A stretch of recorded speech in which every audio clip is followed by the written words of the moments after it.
All right, Mark, is it okay if I go ahead and get this party started? Let's do it. All right, awesome. Well, good afternoon, everyone. On the East Coast, I should say. Good morning if you're out on the West Coast.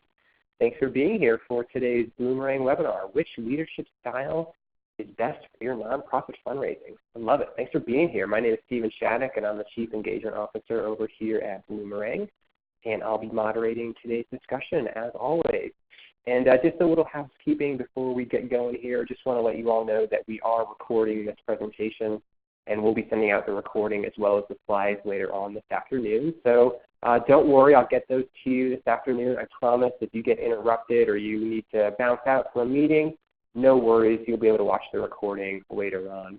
And I would also love for you to share that with anyone you think would be interested. But most importantly, as you're listening today, please feel free to use that chat box right there on your webinar screen. We're going to try to save some time at the end for Q&A. So don't be shy. I know a lot of you have already chatted in. That's awesome. We love it. If you haven't already, do so. Tell us who you are, where you're calling in from, and fire off those questions if you want anything explained or elaborated on. We love it. So don't be shy. Don't sit on those hands. I'll also keep an eye on Twitter for comments and questions there also. And if you have any trouble hearing us through your computer speakers, we find that the audio by phone is usually a little bit better quality. So if you don't mind calling in, if that'll be comfortable for you, if that won't annoy a coworker or anything, try that before you totally give up on us. There is a phone number in the email from ReadyTalk that you can use. Just check your inbox. You should have gotten one about an hour or so ago today. It's got a phone number in there for you. If this is your first Bloomerang webinar, I just want to say an extra special welcome to all you folks. These webinars are one of our favorite things we do here at Bloomerang. We've been doing it almost 7 years. It's hard to believe. But what we are most known for over at Bloomerang is our donor management software. Bloomerang is actually a donor database for nonprofits. Quite a good one, if you ask me, although I'm a little impartial, or try to be impartial. But check the reviews.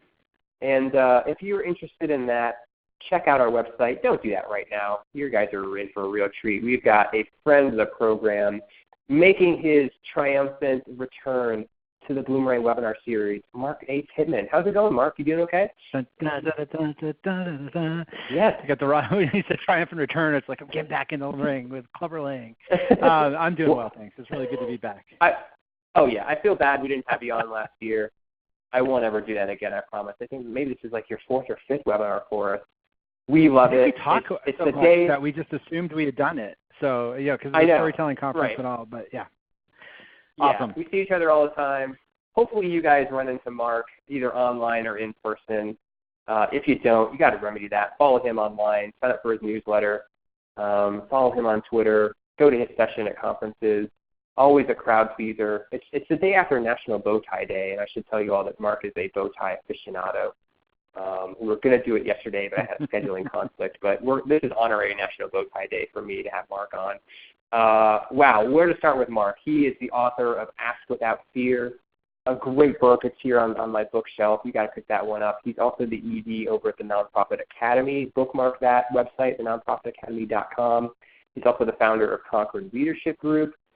He's an advisory panel member over at Regare, which is an awesome fundraising think tank. And I ran out of room for all your accolades, Mark. It's ridiculous to try to fit this all into one slide. But yeah, this is good for your ego probably. But Mark is he's just a motivating guy, and his sessions are always really uplifting and also practical at the same time. So Mark, one of my favorite topics, leadership, it's one of your favorite topics as well. So I'm going to let you, I think you're going to share your slides, share your screen with us. So if you want to go ahead and click that bad boy, I will turn the floor over to you. Take it away. All right. Well, I will pick up the floor. Looks like it's working. All right. Thank you so much. Yeah, leadership is such an important topic. I've been a leadership nerd since, well, I think I've told you, but I don't know if everybody else knows. As a Pitman, I never knew that this was abnormal. I had school homework because I went to school, and then I had Pitman homework because I was a Pitman. So at school, I would do the regular, arithmetic and English and geography and all that stuff. But in Pitman, my family, because I was a Pitman, I'd read goal-setting books and listen to positive motivational talks and take notes on the tapes, one side of a tape each day, and read Dale Carnegie and other type books like that. So I've been a student of leadership for decades, and it's fascinating to see how new this is to people, because we still often get into leadership in nonprofits because we're good at something and somebody leaves and so we're elevated, or because we see a need and we fill it. And so much in nonprofits, in a lot of other spaces too, but in nonprofits in particular, there's a lot of people that are really well-intentioned and really good people, skilled at certain things, but aren't trained in leadership. So I'm really glad that we're getting to have a session of talking about how the leadership styles impact nonprofit fundraising. We did talk about just before, as we were doing our pre-show chatting, who does the fundraising in your nonprofit? A lot of people, when I ask this, and our audiences get a little, give me a kind of weird puppy dog look of like, what are you talking about? But typically in a nonprofit, there's somebody who sees a need and starts filling it. And then she realizes she just kind of is a force of nature. She draws all this, attracts all the resources and stuff to do what she's doing, and then she decides to have a board. And so she becomes on the board, and it's a board of volunteers that are doing all the work. And they realize, man, if we could hire an executive director, they could do the fundraising. And it starts a succession of trying to subcontract fundraising, because nobody really wants to do the fundraising. They want to fill the need. They didn't see that when Stephen Covey would talk about when you pick up one end of the stick, you pick up the other end too. So they picked up the end of the stick with filling the need of their mission, but they didn't see that they're picking up the other end of the stick, which is resourcing the filling of that need. They have to have some sort of revenue coming in so you can do that what you're doing.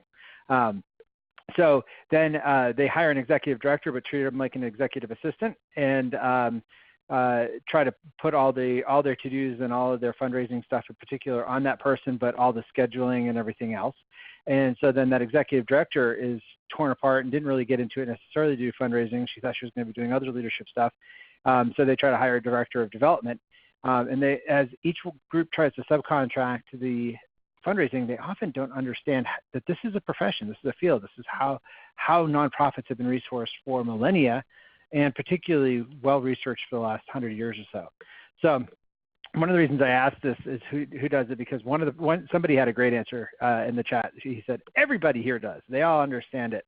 When I worked at a boarding school, I wanted to reprint have my office reprint everybody's business cards, so that everybody would say, I'm so-and-so, history professor and development associate, or alumni relations coordinator or something. I wanted to have fundraising titles for everybody, because they were preparing our alum every day in the classroom.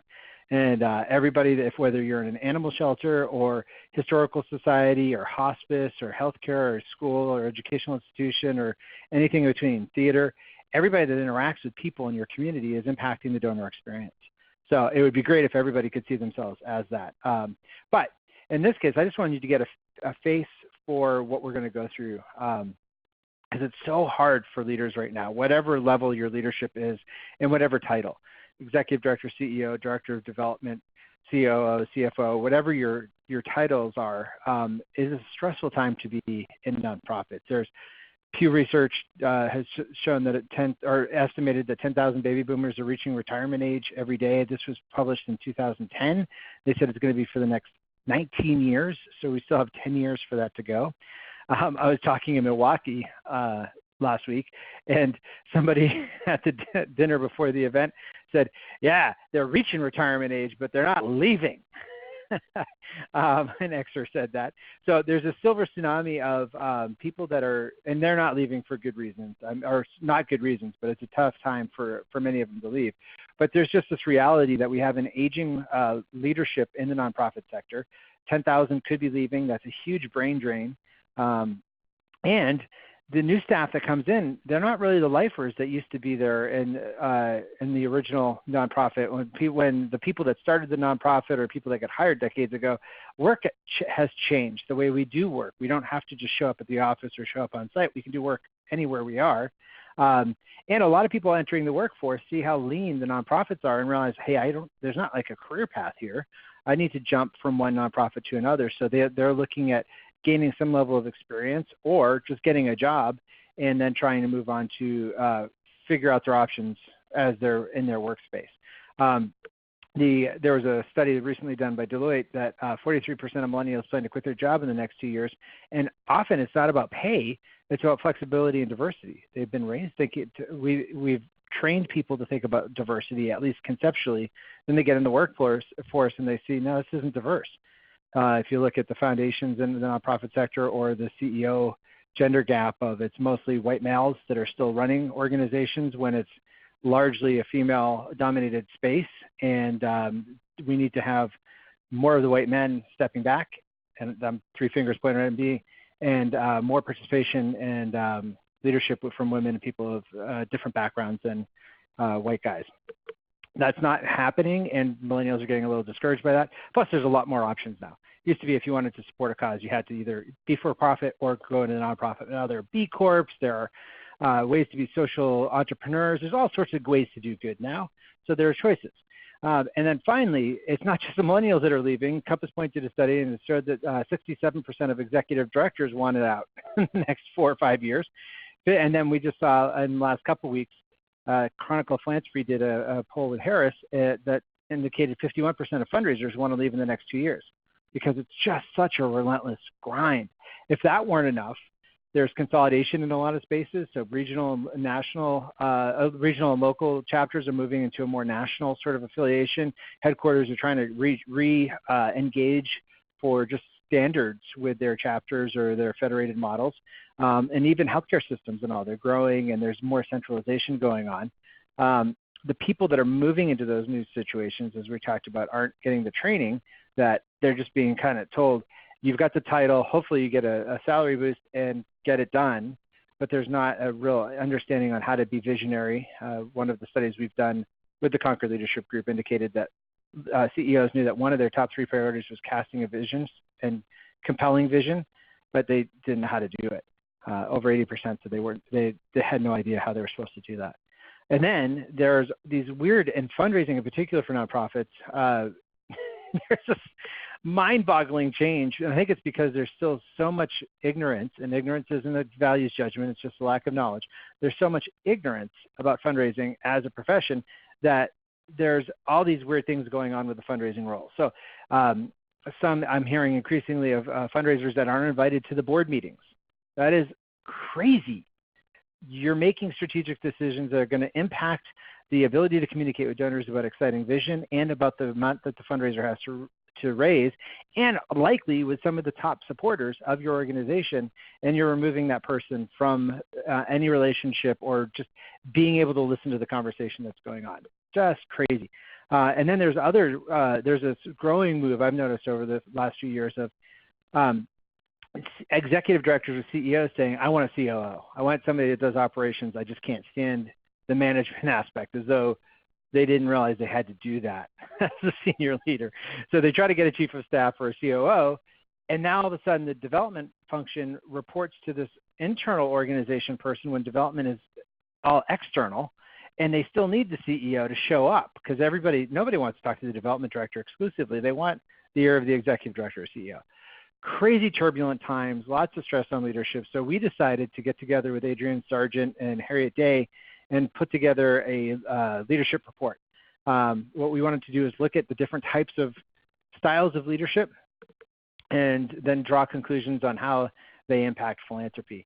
We were honored to have Bloomerang be one of the first co-sponsor with Concord Leadership Group, and it was through Bloomerang's just networking and all that we got, the donor search came on board, and Boardable as well, to make this particular report that we call the Wake Up Call happen. You can get a free copy at concordleadershipgroup.com/report, and that link will be at the end of this training too. Lots in here. We're just going to take a highlight look at the 4 different types of leadership that we looked at.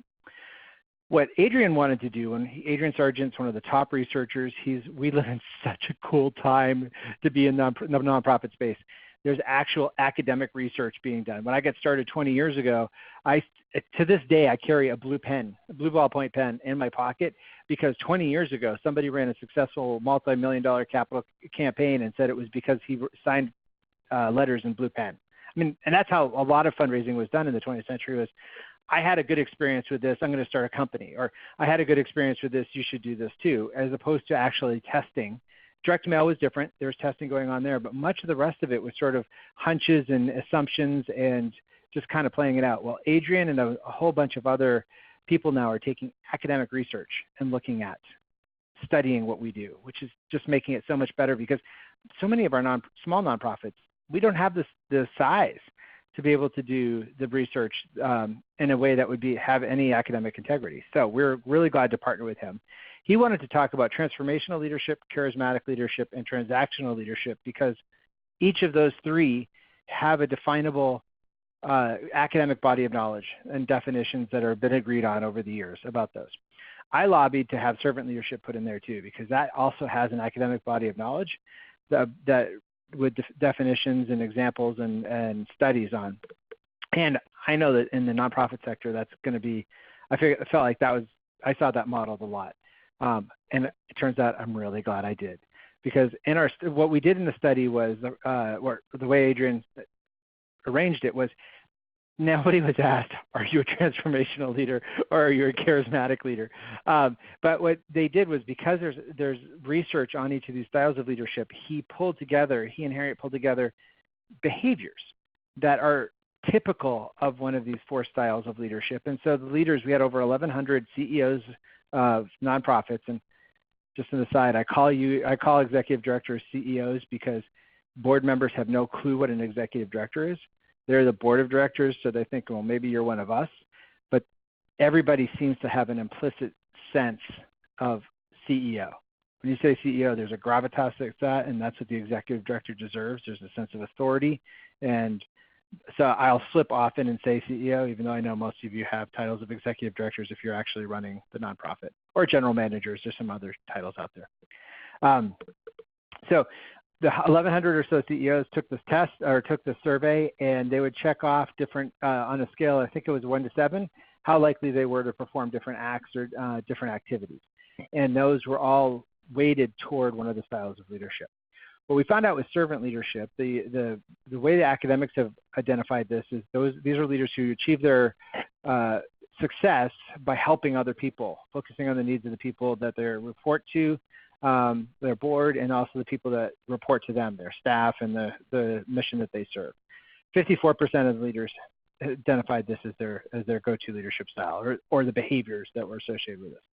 Totally understandable that more than half of nonprofit leaders identified this way. Jeb Banner over at Boardable posited that this could be why another part of the survey shows there's an incredible disconnect with strategic planning, and also a disconnect with boards actually giving any sense of evaluation to CEOs. That's just not happening in our sector in any regular way. And it could be because a misunderstanding of servant leadership could be that you're supposed to be serving the people around you. And sometimes calling people to account can feel antithetical to that. So we don't know that. That would be an area for, if anybody wants to do future study, that would be a good area to look at. Transformational leadership, this made my heart sing when I read about the description of this in the report, because these are leaders who rally people around an organization's mission or vision. People get committed to what they're doing because they're part of this mission. They're part of this vision. Servant leadership is incredibly powerful, and we need more. But that's more of a character and heart issue. I think it's harder to teach servant leadership than it is to teach transformational leadership. Transformational leadership is where I've been doing all my leadership coaching for the last 15 years. This is seems much easier to teach because it's about a mission and vision and organizational things. And whether the person's humble or not, you can still have them be a transformational leader that way. But just over a third of our respondents said that this was their primary way of leading. What was interesting with this, that it's probably the easiest to learn. So we'll come back to that as we look at how it impacted philanthropy. There's an interesting caveat with transformational leadership and philanthropy. Charismatic leadership, these are the leaders who tend to lead through a force of personality, the academic body of knowledge says, or the literature. These are people I have found in nonprofits. Charismatic leadership happens two different ways. One is just the charismatic person that everybody believes. I don't know what she's doing. Whatever she gets behind, I want to support because she's amazing and she's going to get great stuff done. The other side, though, is a transformational servant leader who experiences so much success that the board just kind of leans back and says, whatever they want to do, we're just going to rubber stamp it because they're amazing. So some of it is a character, like they're just compelling as an individual. Some is a leader's success leads to a charismatic leadership like a style-led organization.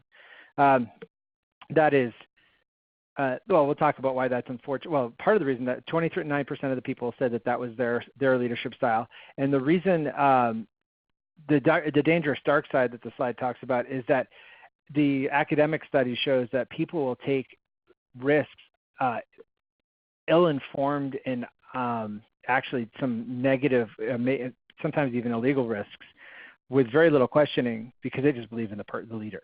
So they'll do things and they'll just do it without actually having any sort of. They kind of check their brains out at the door. So that can be really bad, and it can also become very egotistical for the leader herself. I won't go there longer, but some of you know who you are. Some of you that are experiencing that and how the darkness that can happen there. The last style of the four is transactional leadership. These are leaders. The academic research defines them as leaders who lead by setting goals and tying rewards to those goals. Now, of course, we all need goals and tying rewards to those. That's how this whole thing works. But transactional leaders are much more quid pro quo. This is your job description. Did you do it? There seems to be a much more cut and dry, and there's not any. Apparently, there's no putting your job in the frame of a bigger vision or a bigger mission. There's just you come here, punch your clock, do your time, and you get a paycheck. That's kind of what transactional leadership talks about. Not many, only 5% of the people said that they exhibit those behaviors. And for the slides that you'll get at the end of the seminar, part of the reason I put this bullet point in here is that just so you could, if you're sharing this with somebody else, of course we all need to set goals and achieve goals, but this is more at the exclusion of this servant leadership, transformational leadership, and charismatic leadership part. Now, when we were doing the research, Adrian and Harriet said that they wanted to look at also a fundraising climate. So they asked about leadership behaviors. They asked about then the outcomes. How's your nonprofit doing? Are you getting the support as a developing support you need? How's your strategic planning? How's your succession planning? How is your fundraising going? Are your budgets increasing, decreasing? They looked at all of that. What they found out with the fundraising climate was they tried to pull together leadership engagement is the leader itself, the person involved, and institutional engagement are other aspects of the board and the staff. Is there shared involvement, singular involvement, or no involvement at all? And that's what they called a culture of philanthropy. It's important to define your terms because culture of philanthropy is just one of those things that can be stretched all over the place. It can mean just about anything. We're going to look in just a second at the four types and the culture of philanthropy, but I just thought this was a startling quote from the report. Harriet and Adrian said it's particularly disappointing that there's a widespread ignorance of the importance of donor loyalty and the role that every member of staff might play in development. They've been doing this in all sorts. They've been doing research with Rogari, with Hartsook Center for Sustainable Philanthropy, with whatever Adrian's doing now. They know this, but yet again, in this research for the wake-up call, they saw again that people just didn't understand the importance of donor loyalty. There's so much focus on getting new donors as opposed to keeping the ones they already had, and there's so much focus on the person with fundraising in their title doing the work, and not understanding that it's everybody that gets a paycheck from a nonprofit is involved in the fundraising. They have a vested interest in a positive philanthropic environment of their organization. So let's look at the impact on philanthropy of each of these leaders. Servant leadership, strongest link to culture of philanthropy. When they processed all the data, the strongest culture of philanthropy organizations tied directly to servant leadership, which makes a ton of sense. Servant leaders are really good at involving people and engaging people in different aspects of work. And so when it came to fundraising, it seems to be that sort of team spirit. We're all in this together. Transformational leadership had a culture of was linked to a strong culture of philanthropy, but I love that Adrian and Harriet dug deeper because there was this interesting disconnect. There was a split in the people that identified with transformational leadership and how the culture of philanthropy went. And when they finally were able to figure out what the defining point was, it was the leader's confidence. If a leader were confident in her ability to lead, boom, strong culture of philanthropy. She was doing the fundraising, and the people around her were engaging in fundraising as well. But if she weren't confident in her ability to lead, there wasn't a culture of philanthropy at the nonprofit. And that we'll delve into some of the confidence issues in just a minute. Charismatic leaders, there was definite evidence of leadership engagement in fundraising. So the leader was fundraising, but had a huge challenge to get anybody else to join them.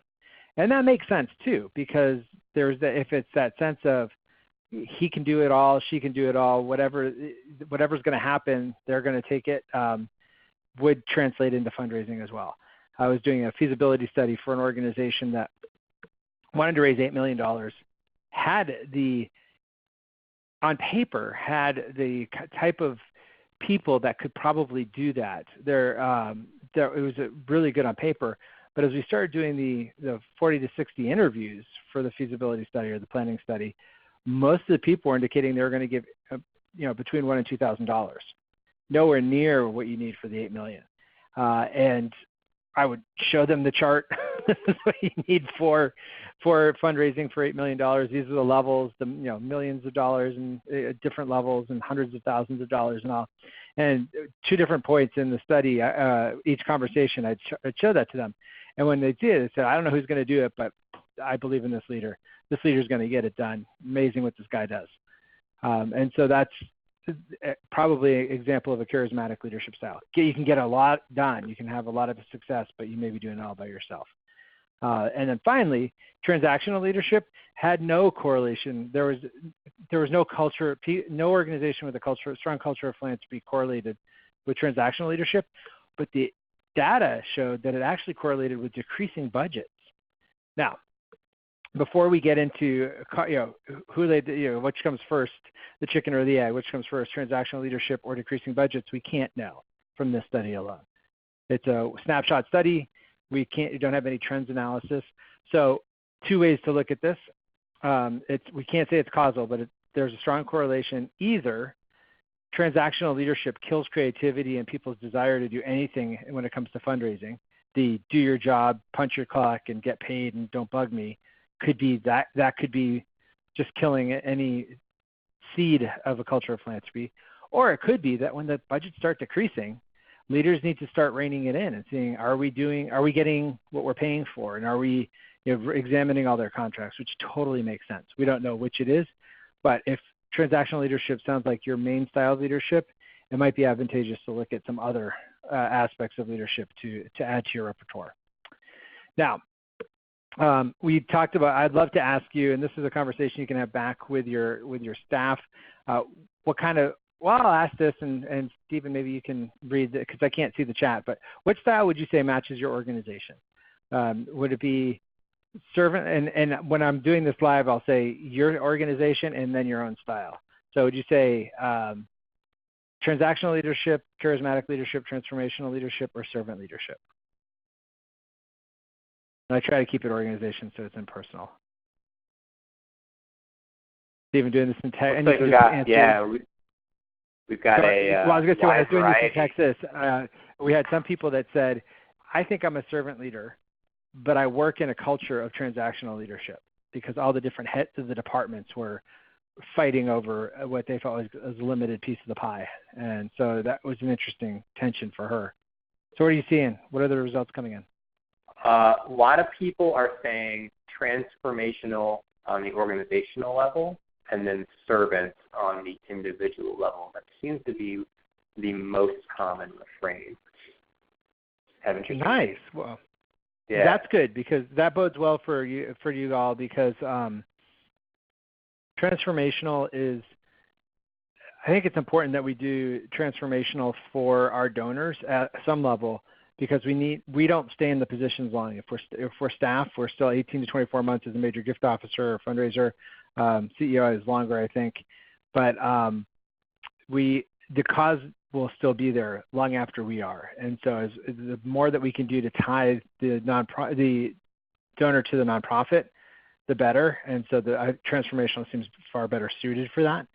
But it comes back to a lack of confidence or strength of confidence. So I'm going to keep going, but if you want to keep typing in there, that's fine too.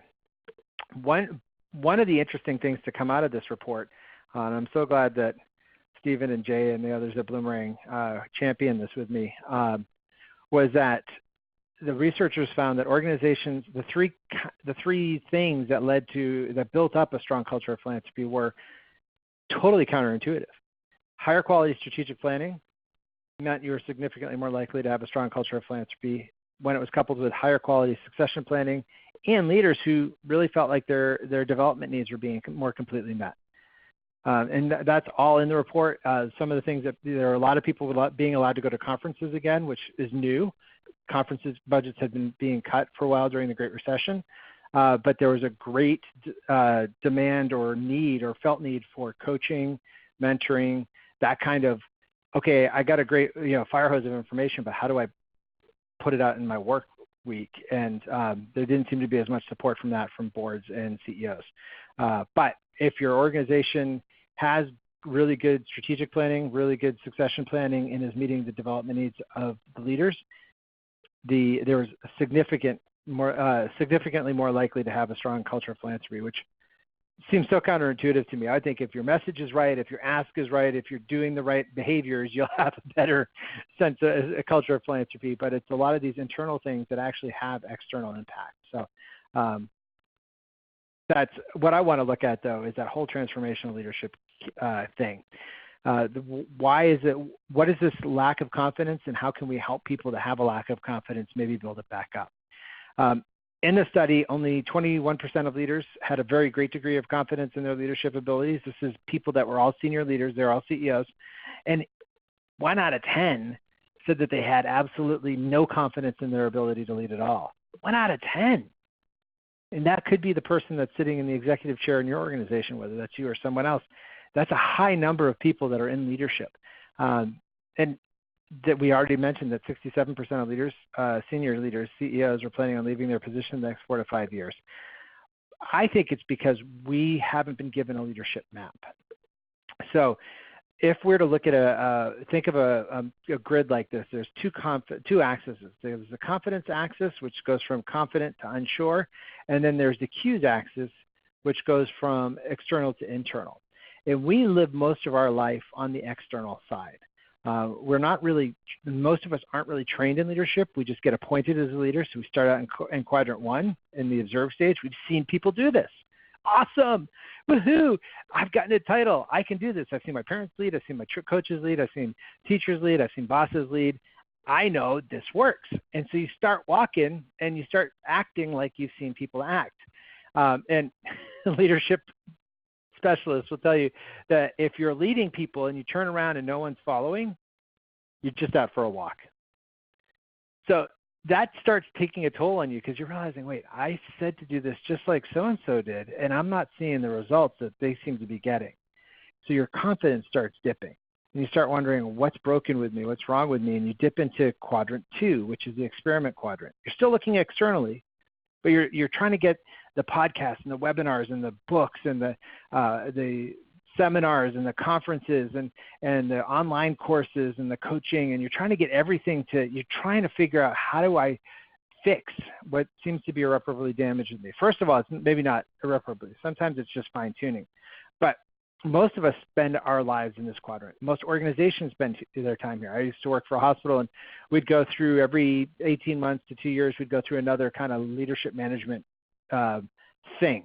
One of them I remember was fish sticks, where it was built on the Pikes Marketplace in Seattle. When the guys throwing fish, they had a whole curriculum on how to be a team and like each other and notice when people were doing things well. And so it's kind of like you get the balloon drop in the T-shirts and the new lingo, and then that doesn't really get into the DNA of your organization. So you enroll another one. Maybe it's Raving Fans or 1 Minute Manager or something. For me in the experiment phase, I remember Getting Things Done by David Allen. I don't know if any of you have read that, but the book jacket looked great. The cover, everything was just, wow. My life would have so much peace as I implement the GTD system. This will be great. I'll get things done and I'll do it with the peace. Read the book, felt totally invigorated. Part of what I got out of the book was you do lists. You write lists and you write next action items beside each to do every task on the list. And then you put these lists in files and you have a whole system of going to the list that you need or going to the file you need when you're in the space to do that type of work. And you can have peace because when you're at home, you can be fully at home because you're not living with everything in your head and your heart. It's all on paper. And when you're at the office, you can have the focus, the laser focus of getting stuff done. Well, I love writing lists. I write lists to actually I write stuff after I've done it so I can cross it out. The lists aren't a problem. It's the looking at them again that's a problem for me. I'll write the list and then I'll put it in a drawer and forget about it. And so if you're like that, or you read another book and it says this is going to be perfect and it doesn't work for you, and you look at the book again, Roz, it worked for all these people, but it's not working for me. I must be totally broken. Well, I believe that if you feel like you're totally broken, you may be. I don't want to, there could be that, but I really believe that you're probably on the verge of greatness because you're finally ready to listen to the other part of the cues axis, the internal, the part that's been kind of whispering to you the whole way, sometimes screaming at you of the nudges, the intuitions, the inner voice, the good inner voice, not the inner critic that beats you up no matter what you do. But this is where you start analyzing. You start, as one of my mentors used to say, eat the chicken, spit out the bones. You start looking at the stuff that you've studied in Quadrant 2 and the people you follow in Quadrant 1 and realize, well, what part's me? Instead of going to the store and taking somebody else's leadership suit and trying to fit into it, you start building your own customized leadership suit. Figure out, what's my style? How do I do this? And as you walk in at the analyze step, you start growing back in confidence to where you're a more focused leader. And it's not the focus of everything is perfect now. I don't want to go all Quadrant 2 on you, but it's the focus in that you know which quadrant you need to be in. Sometimes you need to look to the people and see, who am I following? Because I strongly believe no leader is safe to lead if they can't be a good follower. You have to be a good follower to be a good leader. You also can see, what aspects do I need to, for my organization or for myself, what do we need to learn? But because of the experiment stage or quadrant, how you learn. Do you listen? Do you learn by reading? Do you actually get, do retreats for your team work well? And then you also can help figure out, what's our DNA? How does our organization operate? How do I operate as a human being?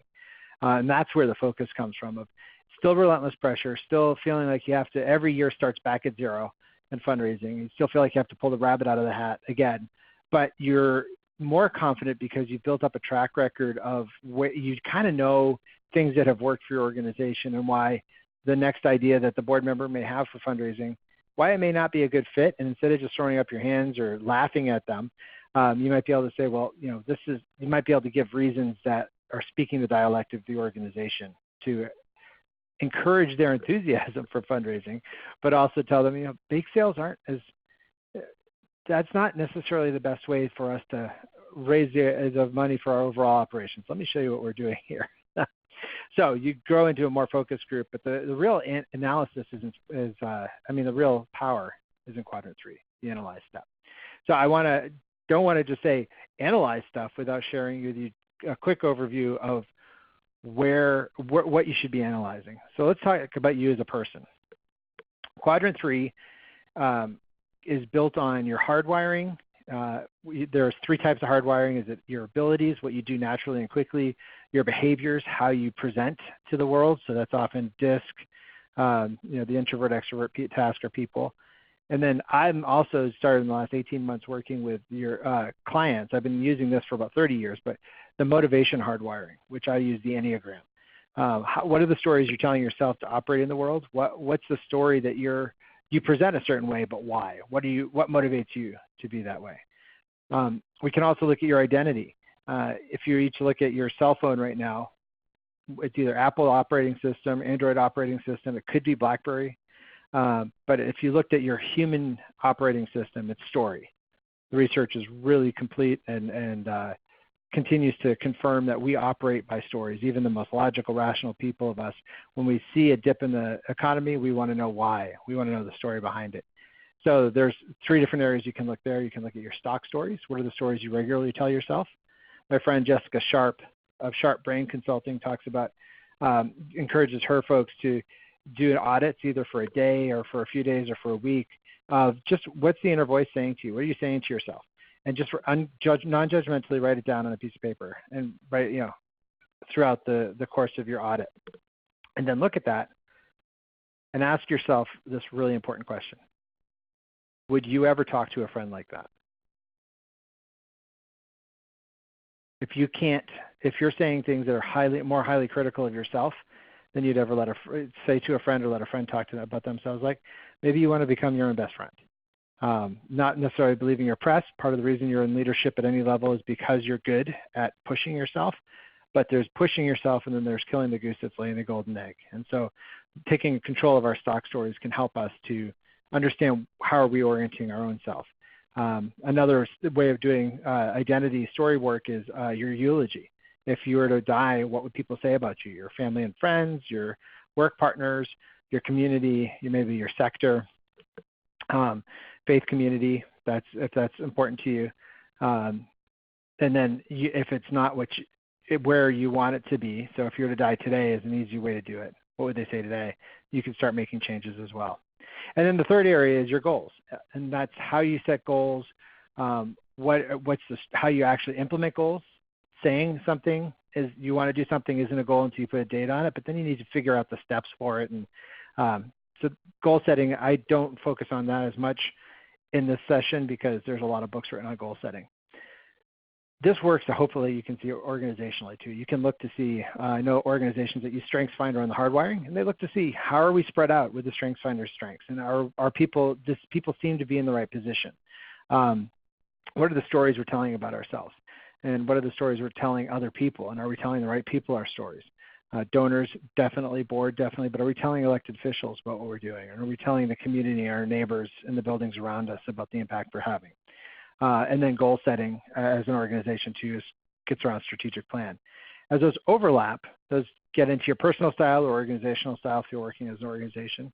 Talk about your mission some and your values. I think values are so important because we're moving so quickly. You want to know that you're making knee-jerk or quick decisions based on the right values for sure. I think that there's a values sorter and inventory. There are a bunch of them online that you can use to see what are your top core values and then maybe what are your organizations and do they match up.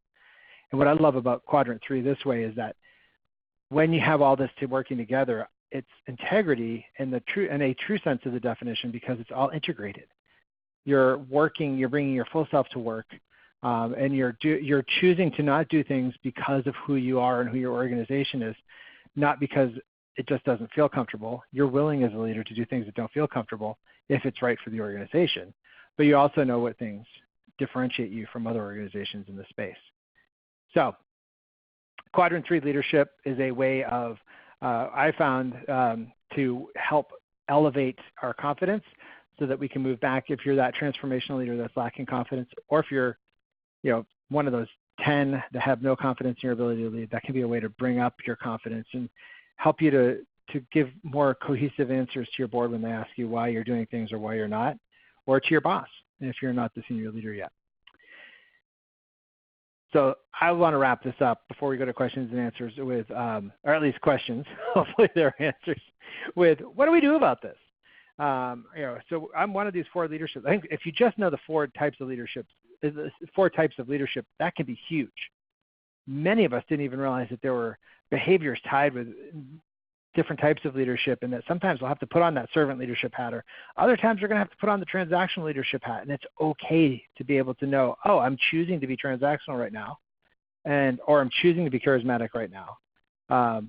And that's, as long as it's a conscious choice, that can be a much better way, some tools you have in your leadership toolkit, whatever level in your organization you are.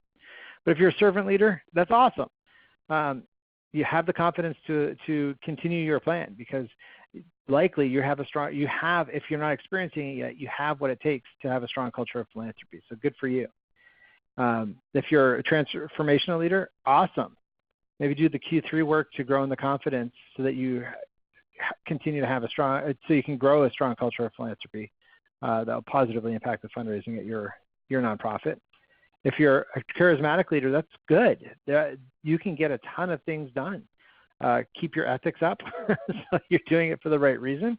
And I would encourage you to think about what would it take to shift the focus off of yourself and bring it back onto the mission and the vision, and pointing people to the mission and the vision, and connecting, just like you'd want to connect the donors to the impact, connecting the people that you work with to the mission. And finally, if you're a transactional leader, awesome. That's, tying goals and rewards is really important together. And if you can actually tie those into the bigger picture of its strategic plan, then you're well on the way to engaging people and just beyond just their punching a clock, but to seeing themselves a part of something bigger than themselves, which other studies show can bring engagement up and commitment, and also would move you more toward a transformational and servant leader as well. So turbulent times are still happening. There's a ton of retirements in the future, and even if not retirements, we all age out of life, and so that's going to happen anyway. But if we look at the research and we kind of look at ways that we can, where we're at in our leadership journey, and looking at both sides of the map, not just the external, and then grow into ourselves or into our organization, allow our organization not have to copy every other organization out there, but allow it to be itself. Then we can be much more sure about having that strong culture of philanthropy and really confident more in our strategic planning, our succession planning, and meeting the needs of our leaders as well. Here's where you can get the free copy of the report. Thanks to Bloomerang Donor Search Boardable, this is able to be offered free, and there's more training on this. And even Stephen Shattuck is a trainer in the Nonprofit Academy as well. I love it. I love the Nonprofit Academy. You have some great speakers. When you have like 10 cancellations, that's what you bring me on. But there's way better people on That is not true. You're a great presenter. Here's the mutual fan club. I think Stephen's an incredible leader and asset in the sector, and as you heard, he thinks I am too. But if you're at a conference or you go to BloomCon, definitely listen to what sessions that he teaches, because his idea of segmentation and even his passion for stickers will help you to see things that you can do in a low cost, high yield way. I do need a presentation on stickers. I think that'll be the next one. 1 hour, including questions on just stickers. It's gonna be a good one. So for those of you who aren't aware, if you're not familiar, within the time of this recording, just a few days before or a day before, Stephen published at least probably 2,000 words. Did you say? 2,000 words, my magnum opus. 2,000-word post on the importance of stickers and why every nonprofit needs to consider a sticker strategy, even over a magnet and mug strategy. It's fascinating. Yeah. Are you, as a Gen Xer, are you a big fan of the mugs and the magnets? I really, I go in and I have a love-hate relationship with them. What I love about mugs in particular is that they stick around.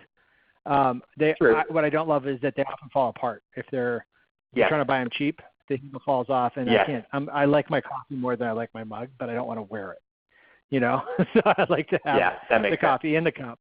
Yeah, but the stickers, you and Chris Davenport got me over through Sticker Mule, got me over the stickers. So I have Quadrant 3 stickers and all that. We bantered. Are there questions? What do you guys? What's on your mind as we think about leadership and science of leadership? And one good question to start with, I think, from Tara. For those people, Mark, that maybe don't know their leadership style, they didn't come into this presentation, or maybe they're not sure after hearing you, how can they find that out? Are there quizzes? Are there books they should read? How would you help those people kind of discover which little area they're in? Oh, Kara, part of my dream since this came out is to have a BuzzFeed-like quiz that would indicate, and I don't know how to set that up. So if you do, or someone listening to this, please reach out. I'm on Twitter at Marc A. Pitman, Marc with a C, Pitman with one T, or Marc at the Concord Leadership Group, Marc at concordleadershipgroup.com for email. But I think another way to do it is to think about the different definitions of each. And one, do you tend to, at this time in Texas earlier this year, one person said, I think I'm a servant leader, but I'll know better when my employee comes here, the employee that came with me.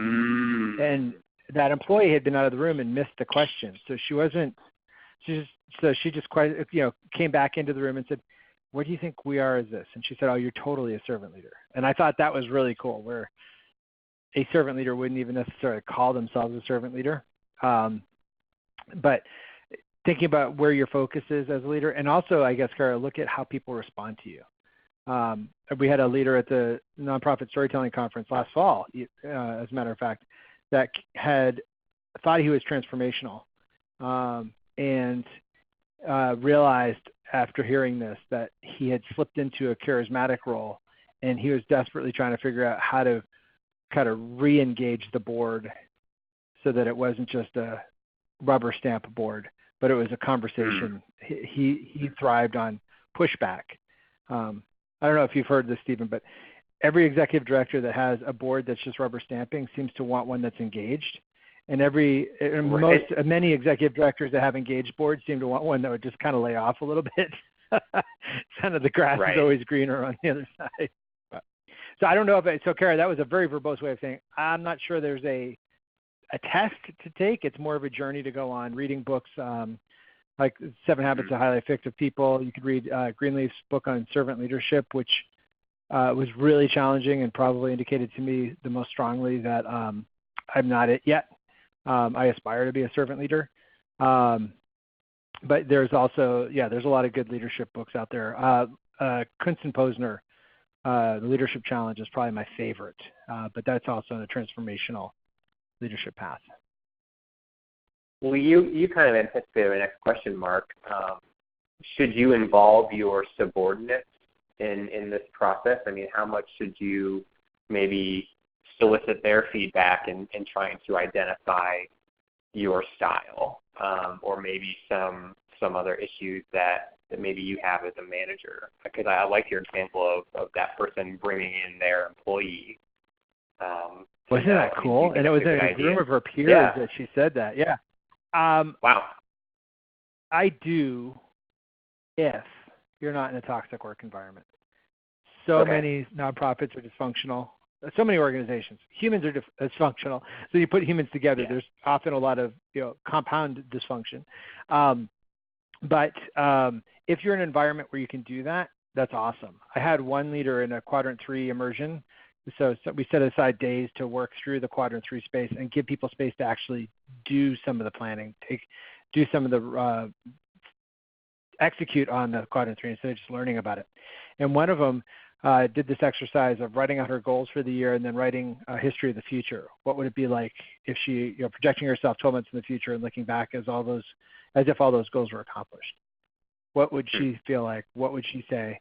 And she realized her staff had no idea that she wanted this department of camaraderie and collegiality and professionalism and fun, joy, as well as getting work done. Because she was so focused on getting the work done that she wasn't communicating to them that they were humans more than just tools or instruments. And so her own work in the Quadrant 3 aspect led it so that she could have a different engagement with her staff. So I think you can, but I know a lot of people that have people that are gunning for their jobs. We have one colleague that a person came in and said, I want to be in the number 2 in this organization. She called the CEO and the number 2 into a meeting with the 2 of them and said, I want that guy's job in 2 years, which lacked a lot of people skills, for sure. It wasn't seen as good. It was like, I'm gunning for you. And then there's some. I have one client who has a labor unionized force that has defined success over the last couple of decades as firing the senior executive, and that's how they justify taking fees instead of actually creating an organization that will be sustaining for all their paychecks. They see taking out top leadership as that. So, you have to know your culture. But yeah, if you're open to that, I think it'd be a really good conversation. And if it's a hard one, you could just say, maybe how does our organization operate? Hey, I was at this webinar. What do you think our organization operates like? I love it. Here's maybe a good question to end on from Jessica. At her organization, leadership is really seen only by the titles of people. Jessica's lower on the totem pole, but has been a strong leader in the field. And recently her position has been recognized outside of the org as a leader. So she's getting some good recognition outside of the organization for the good things she's done. How does she know or get her senior leaders to also see her that way? So she's got some good external recognition, but it's not happening internally, which I've been in jobs where that's happened too. This happens all the time when boards of directors will hire the top candidate, the best person for the job, and then stop listening to them as soon as they take the executive director role. And so that happens, and so it's happening for you too, Jessica. One thing, good for you for being in the way of other parts of the field. Good for you for whether you're on boards or you're speaking at conferences or you're contributing in other ways that people are recognizing you. I think that's one of the only ways to stay sane in the nonprofit sector, especially in the fundraising function. I know being on a national board helped me when I had a no contract and I gave a 6-week notice instead of 2. That I was being really generous. And I was told that I had 24 hours to clean out my office. It was basically getting fired, even though I was handing in my resignation. And that was the day of a teleconference with this board, national board, and it all became triage, Mark. And they're like, "You're being treated really badly." And just to have usually fundraisers in particular are the oddballs, or fundraising departments are the oddballs. Most other functions of a nonprofit get work done by being on site. Fundraisers get work done by being off site. So it's just a hard management task. And so being around other fundraisers, and whether it's service organizations in your community or AFP or YNPN or something, is smart. And then it's a matter of, you run the risk of being self-promotional. I know I've been told I was overly self-promotional with my boss, because I would tell him, "Hey, look, I got this award," or "My book just got published and it sold many thousand copies." Unfortunately, some leaders don't live by the maxim, hire smarter people than you and let them excel. Some people want to be the smartest in the room. And so there's different ways you can test. You can test out maybe if there's, who do your leaders listen to?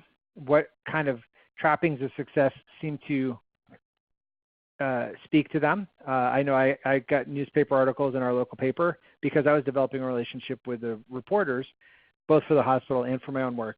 And the hospital knew when they hired me that I was doing fundraising coach work at the time. So I was trying to use outside norms that would not only burnish my reputation in the field, so that if I ever left or wanted a new job, I'd have some street cred, but I also wanted to do it internally. But it's really hard. And that's where consultants can come in and be really good, or coaches that can speak to the board and really build up your role. And it's unfortunate that it usually has to be somebody from outside.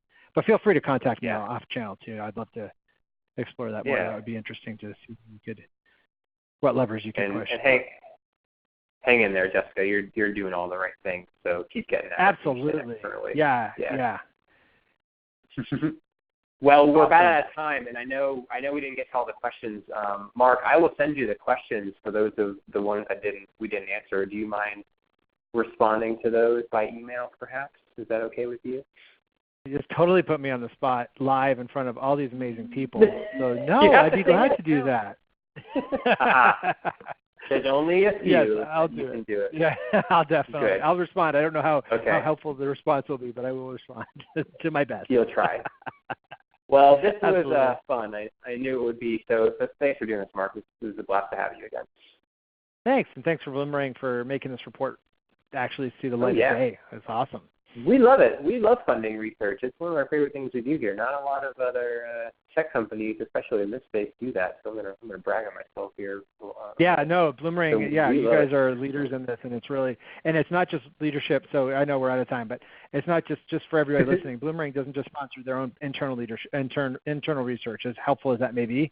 They actually sponsor other people's research, which is, I think, one of the most selfless acts and one of the most helpful to the sector, because it doesn't come. It's not a marketing piece. It can never come across as a marketing fluff piece. Even if the other ones aren't marketing, they seem to be because they're branded. And the stuff that you're often behind the scenes, just making some magic happen in the sector that people won't even know. So thank you. We love it. Speaking of thank you, thanks to all of you for spending an hour of your day with us. I know you're probably pretty busy. It's almost year end. I can't believe it, but I really appreciate you all hanging out with us. We've got a great webinar coming up next week. One of our favorites, Rachel Muir, my good buddy, going to be talking about founder syndrome. Kind of a nice dovetail to this presentation. We didn't plan it that way. Oh yeah, that's going to be a good one. Join us next week, 2 p.m. Eastern on the 4th. Nice way to come back from the Labor Day break for you Americans here. But we'd love to see you again next week. So we'll call it a day there. Look for an email from me with the recording and slides. And we'll get Mark in touch with you as well for those of you who had questions. And hopefully we'll see you again next week. So have a good rest of your Thursday. Have a safe weekend. Those of you in Florida and on the East Coast, be careful next weekend. We're thinking of you with the storm bearing down. Stay safe, and hopefully we'll talk to you again next week. Bye now. And remember that if you feel broken, you might